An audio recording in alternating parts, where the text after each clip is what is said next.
this list has caused a lot of ink to flow among commentators. These brothers, within Scripture itself, we can actually gain quite a lot of information by being attentive. Why? This is a case in point. The list appears elsewhere and gives us a better idea of who these people are. I leave that to your own discretion, but just take my word for it, we can actually disprove the theory that these are actual brothers in the sense of direct brothers. They are cousins. I want to zoom in for a second to this reading that we had from the second book of Samuel.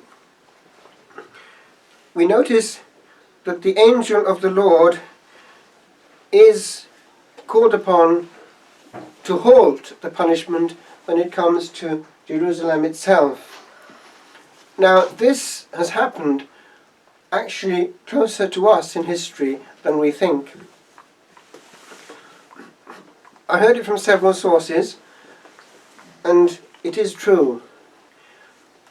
When war broke out in 1914, there was a very swift push coming from Germany through Belgium into France, and they were getting very close to Paris, which had a tradition of being very devoted to Our Blessed Lady, Notre Dame and so on.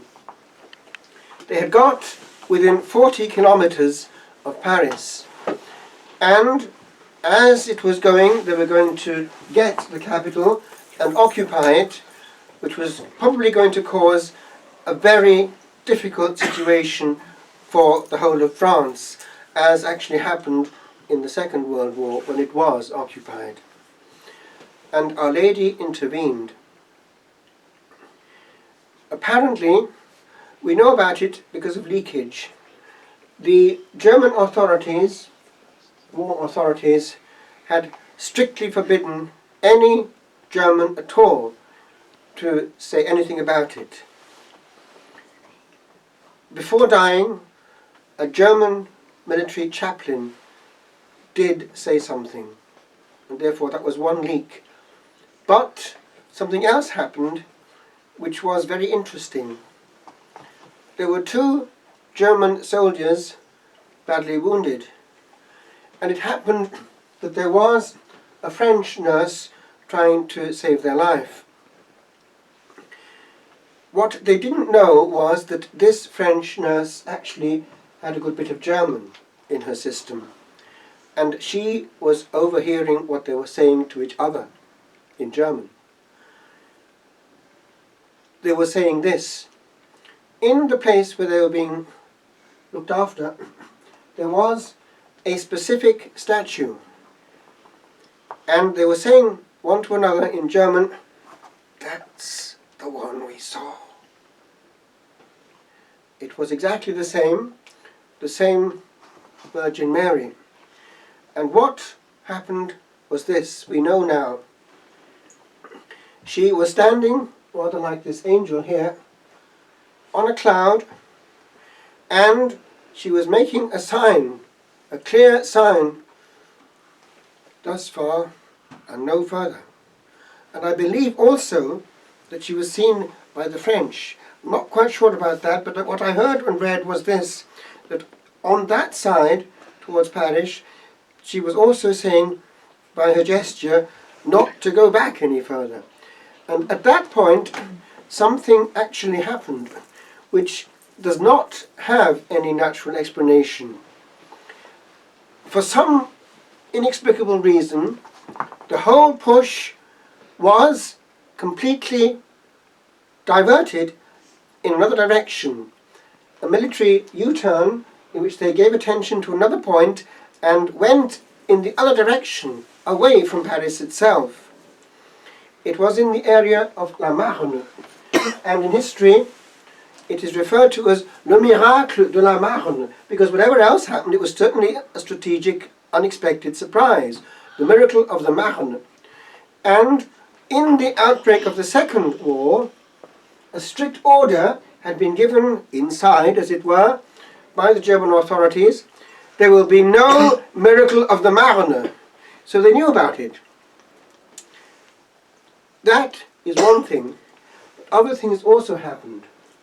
I heard from my father actually, and I had read it in Welsh, things had been seen.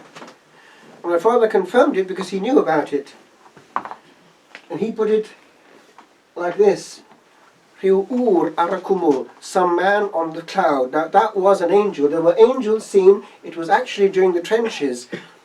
And we have one soldier, before he dies, he has a written testimony that he is seeing it or just seen it. It was true. Angels were seen over the trenches. Now one may be puzzled about that. This carnage, why should that be of interest to the courts of heaven? Well, I'll tell you why.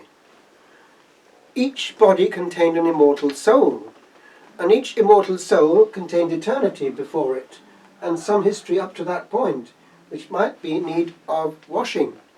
And the chaplains in the military sphere were extremely heroic, because they would not spare anything. They would even anoint enemy soldiers who were dying, because they knew the value of an immortal soul. Moreover, in France, because of the anti-clerical laws, priests were not exempt from military duty. And there were no less than 2,000 priests mobilized. And they could, if they needed, exercise also their priestly functions, although they were not commissioned to do so, but they knew also what they had in them. And there are cases of things coming out of the blue, people discovering that there was a priest there in military uniform. There is a very moving case, for instance, when amongst all these people dying one after the other, one dying soldier with his almost last breath indicated he would like a confessor. And the nurse was caring for them, who actually by then at a station away from the war front in France still, they were all close to death's door, and she looked around, is there anyone who can help here? And one dying priest in his nearly last breath said, I am a priest, I can give absolution. But he couldn't move, and he was about to peter out. They dissuaded him, because he couldn't move at all, and any effort was excruciating for him.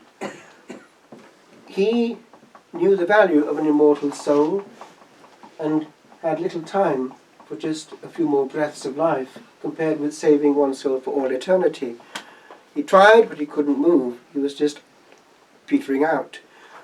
So he gave with his eyes some plea to the nurse, and she managed to just get him close enough to the other one to hear what he had to say. The confession didn't last long, but the nurse then approached him again and herself had to hold up his hand and make the sign of the cross in absolution. Both died immediately afterwards. This is the value of an immortal soul, and therefore the angels were very concerned. And we know that in those trenches miracles happened, notably that the chaplains, who could protect these souls from immortal loss, these were able sometimes to be miraculously preserved.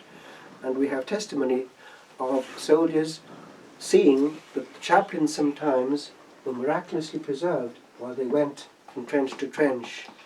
God had his ways and means of making sure that every possible occasion was given to a dying soul. This is therefore an explanation for how close heaven is to earth, when a lot of people in a short time are going from one dimension to another. I was actually there one time when, with our bishop, we went from Wales to honour our local martyr, St John Roberts, who was caught at the altar and hanged, drawn and quartered at Tyburn. He spoke Welsh and he was a martyr for the Eucharist. but also our local poet, who, by the way, wrote a terribly difficult Cywydd, very long, very strict metre, on the way to the trench. And the title was Yr Arwr, the hero. And at the Eisteddfod, 1917,